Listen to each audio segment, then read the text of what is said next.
From the Homestead Studios in Santa Clarita, California, this is a Headache Soul production.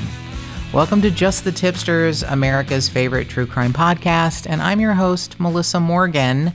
This is a murder-tizer, my friends, and this is a little bit different than some ones I've done before because this is actually the wrapping up of a case that inspired me to start this podcast.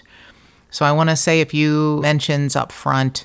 Thank you to the United Arab Emirates for once again putting me on your Apple Podcasts Top 100 chart for true crime. I don't understand it, but I thank you. I am grateful for you. It's interesting because it's the most recent episode, I think, 225, and then it's also episode 105, which is very interesting. I want to say thank you again. I'm not on the Apple Podcast charts anywhere else, but apparently the United Arab Emirates are people that are kind and giving. And if I could remind you, if you could go to your streaming platform and leave a rating or a review, I would really be grateful.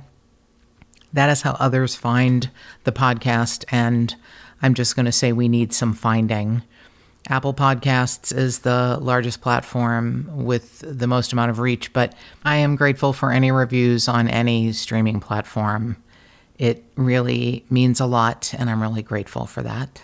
A big shout out to Tipster Amy, because she's starting school for criminology and I think also law at the same time. And Amy is a force of nature. She's a friend to the podcast. She submitted a case that almost killed me, but I have forgiven her. And like most growth opportunities, it made me stronger. I really hate that AFGO, another fucking growth opportunity. I'm like, you know what? Maybe I just don't need a growth opportunity right now, universe. Thank you. I think I'm done growing for a while. But I'm really looking forward to hearing Amy's journey because it's a really perfect path for her. I want to say thank you to Tipster Anthony for the info on episode 98, the Karen Kupcinet case. It's one of the more bizarre unsolved homicides, especially if you have any interest in old Hollywood and politics. It may or may not be connected. There are many red herrings and there are real connections, really weird connections. And Lawrence Tierney is just one of the things that threw a monkey wrench into everything. He seems to have thrown monkey wrenches into every single thing he ever touched. And Anthony found the episode and loved the episode and said he kept waiting for me to mention a specific event, which I was unaware of. And he is obviously, fascinated by pop culture and has a great mind for trivia because he mentioned, I guess there's a section called Inside Look where they show like a director's cut or extras of different TV shows. And he was watching some of the information on old episodes of Seinfeld. And Lawrence Tierney was supposed to be Elaine Bennis's father and have a recurring role. But he was so erratic on the set, they didn't ask him to come back. And he was so intimidating to everyone, the cast, the showrunner, the producers. He stole a large butcher knife from Jerry's knife block in his apartment on the set, and he hid it in his jacket. And no one was going to address it with him. But that goddamn Jerry Seinfeld, is like, hey, Lawrence, what's with stealing the knife? And Lawrence takes the knife out of his jacket and makes psycho movements and high-pitched squeal noises like the movie Psycho and just starts, advancing on Jerry, and Jerry just stands there and doesn't move. And I'm just like, Lawrence Tierney, you were, I don't know what you were. But yeah, he may have a connection to that episode, and it was really good to hear from Tipster Anthony. Tipster Linda sent me a great email about the Bonnie Neighbors case. That was episode 191. And we knew that Larry Joe Scott had been finally connected to Bonnie's murder, and that was in 1972. If you remember, her infant son was there with her in that abandoned building. And DNA linked Larry Joe Scott via a discarded cigarette butt, but also fingerprints in that weird, abandoned building that he kept her and her son, I think just thinking her son would die, and he did not. And the DNA was finally processed, and they found Larry Joe Scott in April of 2019 in Florida. And he died in custody in April of 2022. And he was awaiting his trial, which was supposed to start in August of this year of 2022. He was 68, and I didn't know he had passed away. So thank you, Linda, for giving me the heads up. And Linda said she, kindly said she is subscribing to the podcast after hearing that episode. And that meant a lot to me. The Johnson County DA Susan Doyle said, "We were confident and ready for trial. The evidence against Scott was conclusive and overwhelming. The DA's office is appreciative of the hard work of the Sheriff's Office and the SBI. We're grateful that the advancement in forensic technology allowed us to absolutely and positively identify the murderer responsible for these heinous crimes. I hope the family can at least find some closure, knowing that we got the right man." And I know there's really no such thing as closure. I really just feel like if there's a modicum of peace that can come to a family member or family members, I feel like that's about the only thing that we can offer, is just some peace, if possible. And it takes a village. We know that. So I have gotten some comments on social media about the fact that I posted a picture of me taking a gun safety class. So listen, tipsters, keep your shit to yourself.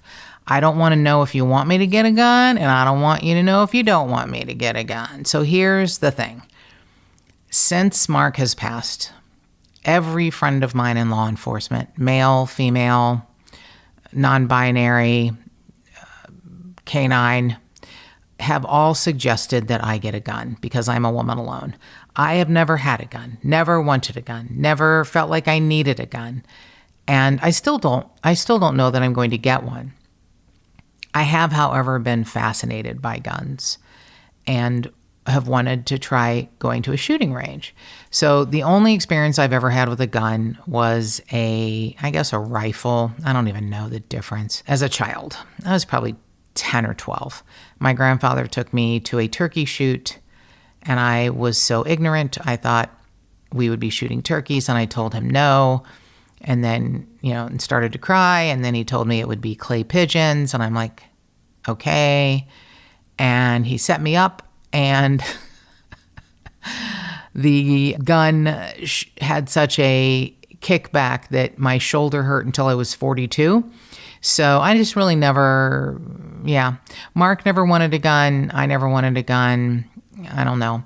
So I go with my friend who wants to get a gun for protection, and we go to this gun safety class, and it's here in Santa Clarita. And I know there's probably 4 of you who listen from Santa Clarita, but it was at the Oak Tree Gun Club, and I just cannot recommend them enough. They're good, kind people. I really like them. They're just no-nonsense, salt-of-the-earth people. The instructor was phenomenal. Ex-military, ex-LA County Sheriff's deputy, worked with SWAT and tactical and blah, blah. And he is the perfect instructor for someone like me who has never even held a pistol. And a lot of people in the class had not. It wasn't just me. I felt better that I wasn't the only person kind of, out there like, I don't know what's happening. His name is Joe. He is a phenomenal human. Again, patient, kind, giving us a lot of information in the morning gun safety class, and then a break for lunch, and then we spent the afternoon shooting. And he was like, you're going to forget a lot of this at lunch. Don't worry about it. We're going to go over it step by step. He was just phenomenal. So I, of course, think I'm going to forget everything, and we go have lunch, and then we meet on the range. And the first thing he says is, so you're going to take your clip, and here's where your friend Melissa probably shouldn't be allowed out in public, and this is why we can't have nice things. I lose my mind, and I go, what the fuck did you just say? Who the fuck are you? That is not a clip. That is a magazine. You get the fuck out of here. You are fired. And I don't know where that came from.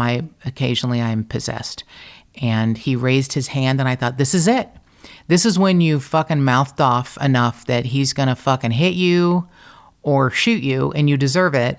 And he said, high five. And I was like laughing and I give him a high five and he lowers his sunglasses and looks over them over his nose and said, in all the years I've been teaching this class, no one ever has gotten it that fast. And I said, even though I cussed you out and fired you from your own job? And he said, appropriate. And I said, what's important to me is that I feel like I need to note that on Saturday, June, whatever, at 2:15, a grown-ass man said that Melissa Morgan was appropriate, because that really is not happening. That doesn't ever happen. So it took about 90 seconds of me just parading around like I'm the fucking shit until I picked up my gun and had my finger on the trigger. And then he comes over and not so gently removes my finger. And I said, I just lost my A, didn't I? And he goes, little bit. So that was my experience on the gun range. I have not decided if I'm going to actually purchase a gun. I took the test, 30 questions. This is in California. For the rest of you listening somewhere else, it probably doesn't apply. I think there's like a 10-day cooling off period, and I missed 3 of the 30 questions, which the people at the pro shop were like, you did good. And I'm like, no, I did not. I missed 3. That's not acceptable. And they're like, you didn't study. And I'm like, right. I know, but I still missed 3. But they're terrific people. I really can't recommend them enough. I know that applies to a very small group of people that are listening, but I just wanted to say that. Also, one more time, I'm just going to mention Tyler Nott Gregson. I found him on TikTok, and this kid, I say kid, he's like 40. This kid, he has been putting out his art in the form of photography and poetry since 2009 on Instagram and on Twitter and on Tumblr, which I don't even know what Tumblr is. But his website, tylerknott.com, tylerknott.com. He says, you are single-handedly supporting me, a crazy autistic Buddhist poet photographer from Montana, and it means the world. Put that on your business card.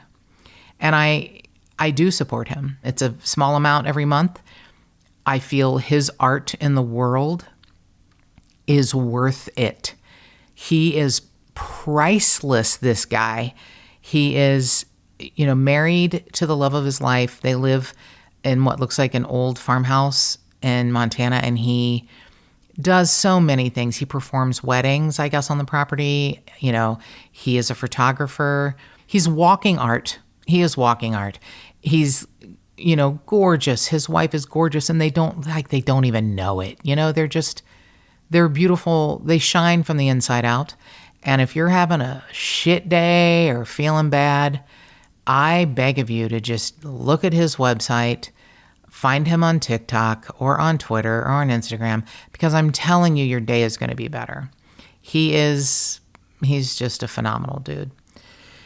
So this episode is going to be a little difficult for me because it's been 5 years in the coming. And Will's case is one of the reasons I started this podcast in 2018. Will Cierzan went missing on January 26th of 2017. And with a group of ragtag searchers, I volunteered, and I started with them in March of 2017. And they spent a lot more time than I did, and they put in a lot more effort, and I put in some prayers and sleepless nights and research, but they worked really hard. And I spent a lot of time in the San Fernando Superior Courthouse with a lot of delayed pretrial hearings, COVID restrictions, COVID delays, postponements. And I'm just going to say this maybe for the last time, although I doubt it. We wouldn't be where we were if it were not for Detective Henke, because he, 3.5 years in, fucking kicked ass. And he can say that it was a team effort, and it was, I get it, it was, but the team needed a coach. And they didn't have one with the lead detective. And Detective Hanky came in, as the fucking coach of the year. And Daniel Cierzan was arrested. And I cannot express my gratitude enough. He is everything. He is an amazing creature. So I'm really dragging my feet on doing this one. You'll notice it's a little late because I was afraid, it's my own fear, but I was afraid once the plea agreement was finished and Daniel's sentencing had happened that maybe the podcast should end. And I know that's not the truth. It doesn't have to be the truth, but I've been crying off and on. I've been crying off and on for the last week and a half. I'm sure nobody is shocked by that, but it just feels so much like a whimper and not a bang how this ended. And I kind of knew that was coming, but you are not ever prepared for it when it happens. So on Tuesday, May 31st of 2022, Daniel Cierzan entered a plea of no contest, which Judge Hayden Zaki reminded him was as good as a guilty plea in the Superior Court of California. He acknowledged he understood. He basically wouldn't really say much without checking with his, Slick Willie defense attorney, who in my mind seemed like straight out of Central Casting. But Judge Zaki was polite and professional and commended both the DA and the defense. I don't, it just seems so impotent, It just seems that this sentencing, this case just limped along. But I have to say the DA and the judge won me back over and gave me, a reason to have faith. So DA Tanaz Mokiev, the little amazing Spitfire in high heels, was ready to go with her PowerPoint presentation and showed the video of Daniel arriving at Will's house at 9 a.m., Will and Daniel left the house around noon, drove to the 7-Eleven. There they're seen along the way on video along the entire route, which is about a mile at the most. They picked up some more beer and drove back to Will's house. Then there's no other video movement until 5:06 p.m. when Daniel is seen backing his very distinctive Toyota SUV into Will's driveway. He opens the back hatch, obstructing any view, and then is seen leaving Will's driveway at 5:12. And DA Mokiev got to question Daniel while he gave what is known as a factual account of what happened. And this is probably one of the least factual things I've ever heard. He said that he and Will had been drinking since 9 a.m., and each of them had had 5 beers by noon, and then they left to go get more beer. So I wonder if the cashier at 7-Eleven thought, I wonder if I should be selling beer to these two men, one who's clearly underage, especially because they're obviously inebriated if they've each had 5 beers.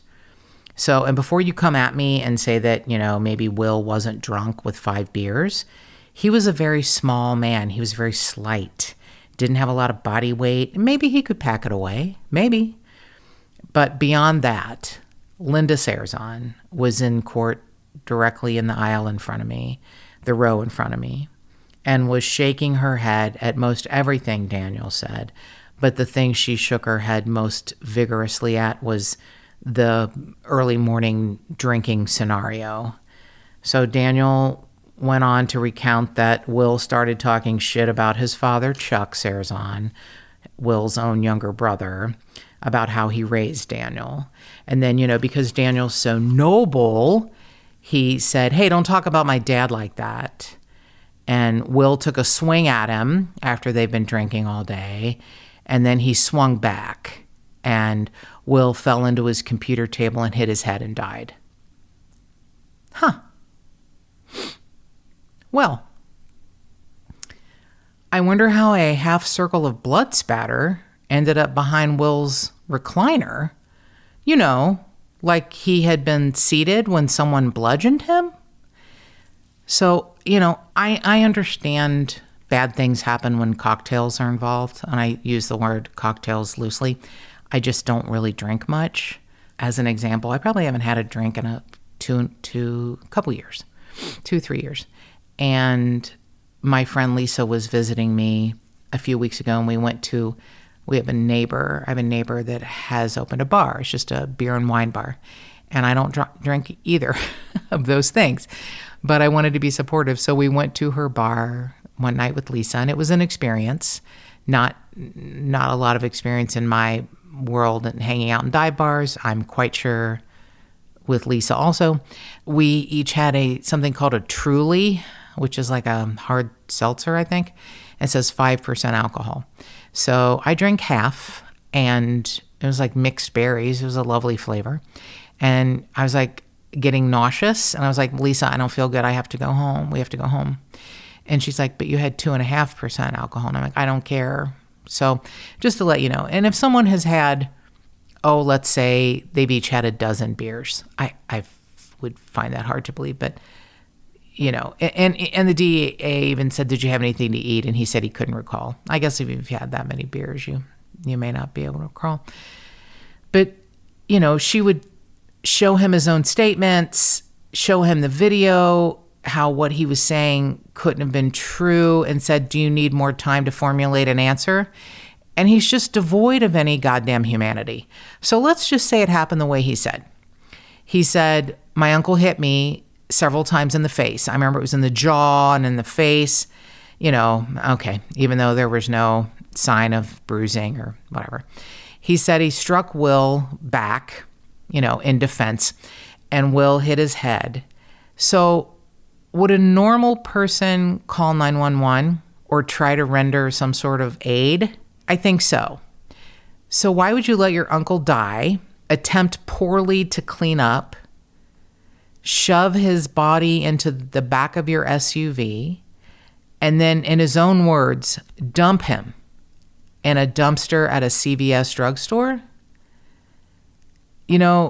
Besides the fact that you put your family member, a man who you had a closer relationship with than your own dad at the time, into a dumpster, like a bag of fast food that you're done picking over, it's the fact that he said he put him in a CVS dumpster, which is about 5 minutes from my house, and that Mark Humphrey's company that he worked for 37 years, they own that plaza. So if Mark were still alive, I'm pretty sure he would go to the detention center and kill Daniel Cierzan himself. I mean, he wasn't a violent man, but I think this is just another part of the lie. I'm just not sure we're ever really going to know what actually happened, where he put Will. But if it was in that dumpster, I'm not sure we're ever going to know. But one of the things that gives me hope is Judge Hayden Zaki, who not only has been so professional, he has been sternly fighting for Will since he took on this case. He has been denying plea agreements that he felt didn't mete out enough time for Daniel to serve. It's refreshing and hopeful, and reminds me that there are good people in the world. And I got to see him quite a few times over the last 6 months. And the way he speaks to everyone, the court reporter, the bailiff, anyone who even appears in front of him, he speaks to them with compassion and an authenticity that lets you know he ain't fucking around. He's one of the good things that came out of this terrible situation. The People versus Cierzan got to see some really fantastic people behind the scenes and law enforcement at work. I have to say that DA Tanaz Mokiev and Judge Hayden Zaki are both stellar officers of the court, and I'm grateful to both of them. So Daniel Cierzan accepted the plea agreement of 11 years. Those of you who know the LA County District Attorney, who I wanted to blame him for everything, but DA Mokiev was like, look, it's not all him. And I thought, okay, I want to blame him. I want to blame him for everything, but it's not all him. But what will happen will be his sentence will be cut in half, which will be 6.5 years. He has served 2.5 to 3, so he may serve another 3 to 3.5 years. A total of 6 to 6.5 years for killing his uncle. No contest to voluntary manslaughter. I really don't know what to say. I think we can all agree that isn't justice. I can tell you that it's better than what was previously offered, which was 8 years. Cut in half would be 4. Daniel would serve 1 more year. It feels so helpless, and yet it's something. I mean, I don't even know what to say. I guess I can say, once again, just a thank you to Detective Hankey, to Detective Ralph Hernandez, to the officers involved in this case, and I know there was a team. Thank you to DA Tanaz Mokiev, and especially thank you to Judge Hayden Zaki, who said to Daniel, I've had time to review the mitigation package your attorney presented to the court. It has not swayed my judgment, my opinion on this case. Besides the fact that you did something that I hope every night when you close your eyes, you remember, and every day when you wake up, you think of your uncle, the fact that you put him in a dumpster like garbage does not change my mind about you receiving a longer sentence. So it's things like that that give me hope in this world. It feels so ugly, and I know several people who worked on this case said we all failed Will. I don't believe that. I don't believe we failed Will.